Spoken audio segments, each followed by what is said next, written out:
ईमानदारी की जीत, फजल की कहानी। एक बार की बात है कि एक गांव में फजल नाम का एक युवक रहता था।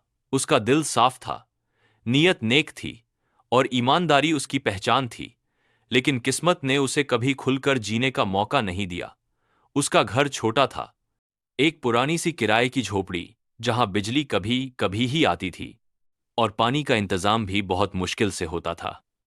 फजल हर रोज सुबह नमाज के बाद निकल जाता था और शाम को अंधेरा होने के बाद वापस आता था, क्योंकि वह एक बर्गर की दुकान में नौकर था, जहां दिन भर लोगों के लिए बर्गर बनाना, तलना, प्लेट धोना, मेज साफ करना और मालिक की डांट सुनना उसका रोज का काम था।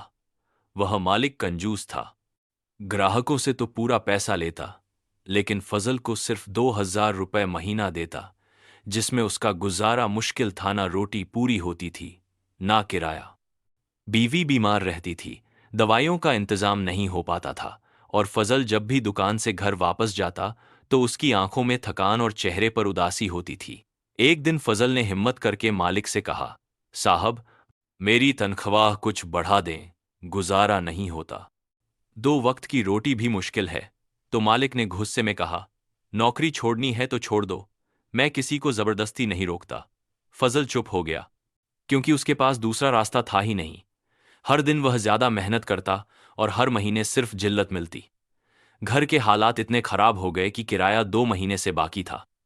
मकान मालिक रोज आकर चिल्लाता कि पैसे दो वरना निकाल दूंगा। फजल सिर्फ इतना कहता कि मेरे पास अभी कुछ नहीं है, तो वो और ज्यादा धमकी देता। एक रात फजल ने तकरीबन जाग कर गुजारी। बीवी की दवाइयां खत्म हो चुकी थीं, बच्चों के लिए दूध तक नहीं था और जेब में सिर्फ 50 रुपए पड़े थे। सुबह वो उठा तो आंखों में नींद नहीं थी, लेकिन एक नया इरादा था। उसके पास गांव के किनारे एक पुरानी जमीन थी, जो कभी उसके वालिद ने छोड़ी थी। वो वीरान थी, पत्थरों से भरी हुई, लेकिन उसने फैसला किया कि उस जमीन को गिरवी रखवाकर कुछ पैसे ले आएगा। फजल चौधरी के पास गया, जो गांव का सबसे बड़ा जमींदार था। चौधरी ईमानदार था। उसने फजल को देखा और बोला, तू तो वही लड़का है जो सुबह से शाम तक मेहनत करता है ना? फजल ने हाँ में सिर हिलाया और सारी बात बताई। चौधरी ने उसकी जमीन गिरवी लेकर उसे 2 लाख रुपए दे दिए। फजल घर आया, आधे पैसे किराया चुकाया और आधे बर्गर शॉप के मालिक को एडवांस दे दिए, ताकि वो उसे निकाले नहीं। जब फजल ने ये बात अपनी बीवी को बताई तो उसकी बीवी ने मुस्कराकर कहा, तुम जैसे मेहनती आदमी को किसी और के नीचे क्यों काम करना चाहिए? अपना काम क्यों नहीं करते? तुम्हारा स्वाद सब लोग पसंद करते हैं। फजल को ये बात दिल में लग गई। अगले कुछ दिनों में उसने एक छोटा सा ठेला बनवाया, जहां वो अपने हाथ से बनाए हुए बर्गर, समोसे, रोल्स और चाय बेचता। उसने सफाई का खास ख्याल रखा, हमेशा मुस्कुराता रहता और ग्राहकों से तहजीब से बात करता। धीरे धीरे उसका ठेला मशहूर होने लगा। गांव के लोग उसकी ईमानदारी और स्वाद के दीवाने हो गए। हर दिन लाइन लगने लगी। फजल पहली बार जिंदगी में इज्जत और पैसे दोनों कमा रहा था, लेकिन दुकान का पुराना मालिक, जो उसकी तरक्की से जलन महसूस कर रहा था, वो रोज ठेले के पास से गुजरता और खामोशी से देखता। उसका गुस्सा अंदर ही अंदर उबल रहा था। एक रात उसने अपने आदमी बिट्टू को बुलाया और कहा, इस फजल ने तो मेरे ग्राहक छीन लिए हैं, इसके ठेले को खत्म करो। बिट्टू ने अगले रात को छुपकर ठेले में आग लगा दी। अगली सुबह जब फजल ठेले के पास आया तो सिर्फ जली हुई लकड़ी और राख बची थी। उसकी आंखों में आंसू भर आए। बीवी चीख उठी, हमारी मेहनत जल गई, हमारी रोजी लुट गई। फजल चुप था, बस जमीन की ओर देख रहा था। उसने पुलिस को कॉल किया, लेकिन कोई खास सबूत नहीं था। जांच शुरू हुई, लेकिन कोई पकड़ा नहीं गया। फजल फिर से बेहाल था, घर का किराया फिर से बाकी था और जमीन तो वो पहले ही गिरवी रख चुका था। हर तरफ से घिरा हुआ था। तभी एक दिन चौधरी उसके पास आया, हाथ में पैसों का लिफाफा लिए। उसने कहा, फजल, तुमने सिर्फ जमीन गिरवी रखी थी, लेकिन मैंने उस जमीन पर थोड़ा काम करके काफी मुनाफा कमा लिया है। ये लो 2 लाख रुपए, जब हो सके तब लौटा देना। फजल के हाथ से लिफाफा गिर पड़ा। उसकी आंखों में आंसुओं का समंदर था। उसने चौधरी के हाथ चूम लिए और कहा, आपने मुझे जिंदा कर दिया। फजल ने फिर से एक ठेला बनवाया, इस बार और ज्यादा बेहतर, और एक छोटी सी जगह किराए पर लेकर छोटा सा रेस्तरां जैसा ठिकाना खोल लिया। नाम रखा, ईमानदारी का स्वाद।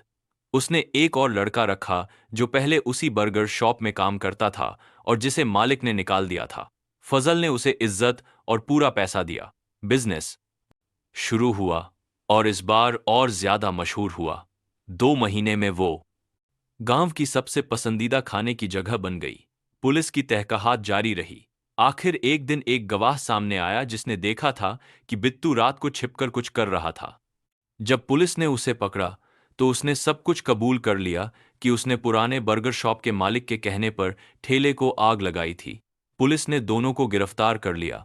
कोर्ट में सबूत पेश किए गए और जज ने कहा, फजल जैसे ईमानदार आदमी को जलाना इंसानियत को जलाना है और दोनों को सजा मिली। मालिक को साजिश के जुर्म में, बिट्टू को आग लगाने के जुर्म में सालों के लिए जेल भेज दिया गया।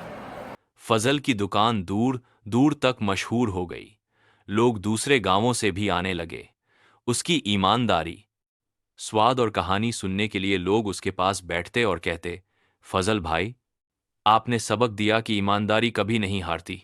फजल बस इतना कहता, मैं कोई हीरो नहीं हूं, बस एक इंसान हूं जो ईमानदारी के साथ जीना चाहता हूं। उसकी बीवी अब सेहतमंद थी, घर में रोशनी थी, खुशी थी, इज्जत थी और सब लोग कहते थे, यह है असली जीत, ईमानदारी की जीत।